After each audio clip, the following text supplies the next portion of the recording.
मट्टे हाल करो, सिद्धेश्वर को मट्टे हाल करो, सिद्धेश्वर को मट्टे हाल करो। भारत माता की जय, भारत माता की जय। किसान एकता जिंदाबाद, किसान एकता जिंदाबाद। नमस्कार, आप देख रहे हैं न्यूज़ 44 और मैं हूं आपके साथ नम्रता जैन। हम इस वक्त मौजूद हैं दिल्ली में जंतर मंतर पर, जहां पर कुछ किसान जो कि राजस्थान और मध्य प्रदेश से आए हैं और धरना प्रदर्शन यहां पर कर रहे हैं। तो आइए उनसे बात करते हैं और जानते हैं कि आखिर उनकी क्या मांगे हैं और वो यहां पर धरना प्रदर्शन आखिर क्यों कर रहे हैं। तो आइए यहाँ पर मौजूदा कुछ किसानों से हम लोग बात करेंगे और जानेंगे कि आखिर उनकी क्या परेशानियाँ हैं और वो यहाँ पर जंतर मंतर पर आखिर क्यों प्रोटेस्ट कर रहे हैं, क्या वजह है यहाँ पर प्रोटेस्ट करने की। आज़ादी के 75 वर्षों बाद भी किसान आज सड़क पे क्यों आना पड़ रहा है? क्योंकि सरकार की नीतियाँ कुछ ऐसी है जो कागजों में अच्छी लगती है लेकिन ज़मीन पे कुछ नहीं होता है। अफीम की खेती होती है हमारे, हम चाहते हैं कि अफीम नीति 2022-23 जो बनाई गई है उसको संशोधित किया जाए। खेत में खड़ी अफीम फसल को लुवई चिरे, जो खेत में खड़ी है उसको लुवई चिरे का आदेश दिया जाए। और जिन किसानों की अफीम की खेती जो नष्ट कर दिया, सैकड़ों किसानों के 12 जिले में खड़ी फसल को नष्ट कर दिया, उन दोषी अधिकारियों के खिलाफ कानूनी कार्रवाई की जाए, उनको सजा दी जाए, किसान को मुआवजा दिया जाए और उनको पट्टे वापस बहाल किए जाए। ये इसलिए आज हम यहाँ प्रोटेस्ट कर रहे हैं और अफीम का मूल्य भी दिया जाए। अफीम घटिया नहीं है। चैनल के माध्यम से मैं माननीय प्रधानमंत्री महोदय तक निवेदन करना चाहता हूँ, अफीम घटिया नहीं है, अधिकारी घटिया है। Opium is a not a drug, it's a life saver genius medicine. I also teacher. मैं कह रहा हूँ अफीम का नाम ले करके डराया जा रहा है लोगों को।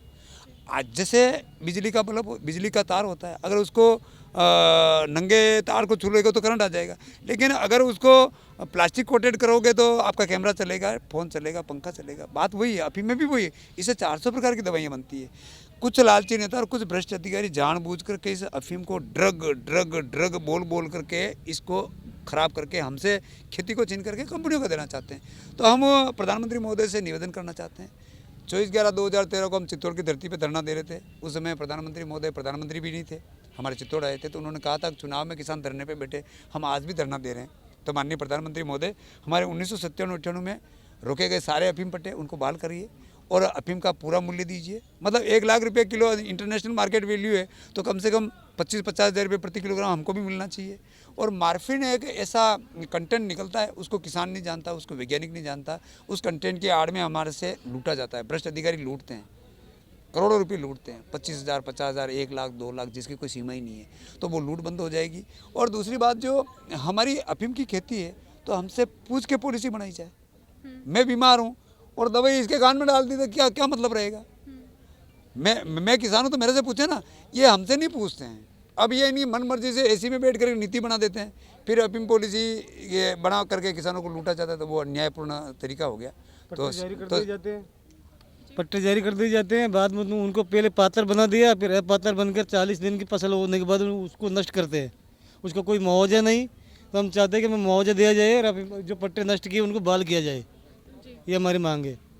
मैं आपसे जानना चाहती हूँ कि जिन अधिकारियों की आप बात करें जिन्होंने आपकी फसलें नष्ट की हैं, तो उनके खिलाफ कोई एक्शन नहीं लिया गया? एक्शन कौन सरकार ले, तब हम लेंगे, काश्तकार किसान लेंगे क्या? हमने आवाज़ उठाई तो हमारे खिलाफ FIR दर्ज कराई दी गई है उनके द्वारा। जो बोलता है उनको दबा दिया जाता है। NDP एक्ट का मुकदमा लगाने का डर दिखाया जाता है। और यहाँ तक मेरे को तो मारने का तक भी धमकी दी गई। मेरे को तो मारने की तक भी देंगे, एक मास्टर के तो पैर काट देंगे, खत्म कर देंगे। सच बोलने वाले को तो करने वाले हैं, इनको बुलाकर हमने बड़ा चबड़ लेकर आए थे इनको। इन्होंने हमारे साथ आवाज़ उठाई, इनके खिलाफ रिपोर्ट दर्ज हुई, हमारे खिलाफ दर्ज हुई। जो बोलता है उसको डरा दिया जाता है, इसलिए किसान बोलता ही नहीं है। जी, मैं जानना चाहती हूँ आप कब तक यहाँ पे धरना प्रदर्शन करने वाले हैं? हम आज धरना प्रदर्शन सांकेतिक रूप से कर रहे हैं।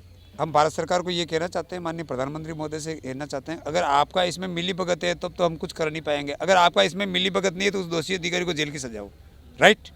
अगर इनका कोई मिलीभगत नहीं है तो दोषी अधिकारी को जेल की सजा होगी।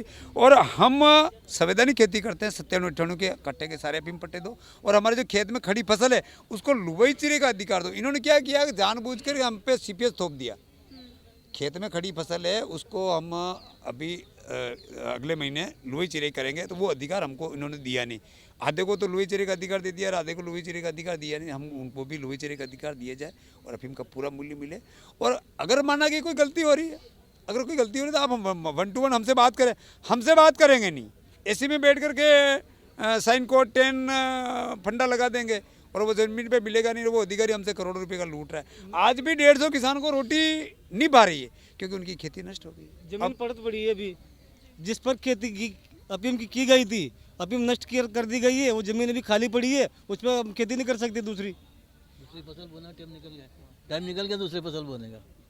अब खेत पड़ा ही रहेगा। ये सीपीएस पद्धति जो ऐसी है, ये कंपनियों को फ़ायदा देने के लिए, किसानों को कोई फ़ायदा नहीं इससे, और किसान बर्बाद हो रहा है इससे। और किसान की फसल यदि अगर उसमें तोतों ने भी तोड़ के अगर कोई डोडा ले गए, और तो वो यही सोचेंगे कि आपने इसकी अफीम निकाली और डोडे को नष्ट कर दिया, तो डोडा चोरी होने का भी भय ज़्यादा रहेगा, क्योंकि एक तरह से वो अफीम का कुंडा जो खेत में ही रहता है, एक तरह से अफीम के भरे हुए डोडे खेत में रहेंगे, और वो अगर चोर काट के ले गया तो भी दोषी किसान होगा। और वो जब अफीम नहीं निकालते तो उसमें जो खसखस बनती है अफीम, वो भी सही गुणवत्ता वाली नहीं होती है।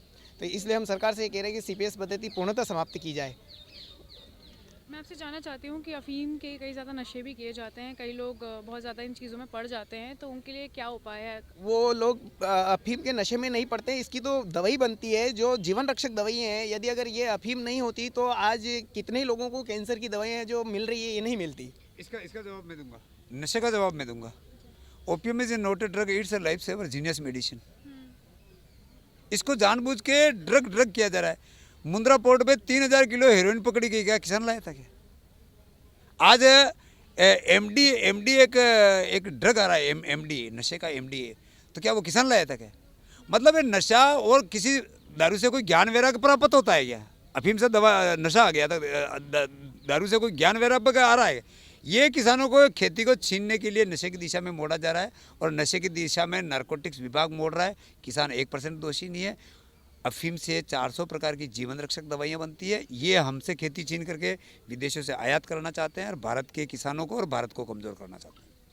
तो जैसे कि आपने देखा, जब यहाँ पे हमने किसानों से बात करी तो उनका सीधा सिर्फ यही कहना है कि जो मॉर्फिन नियम और जो सीपीएस नियम लगाया गया है उसको जल्द से जल्द समाप्त किया जाए, क्योंकि किसानों की जो फसलें हैं वो बहुत बेकार होती जा रही हैं, और जिन अधिकारियों ने उनकी जो फसलें नष्ट करी थी उनका उन्हें मुआवजा भी नहीं मिला है, और वो चाहते हैं कि उन्हें अफीम के लिए लाइसेंस मिल जाए।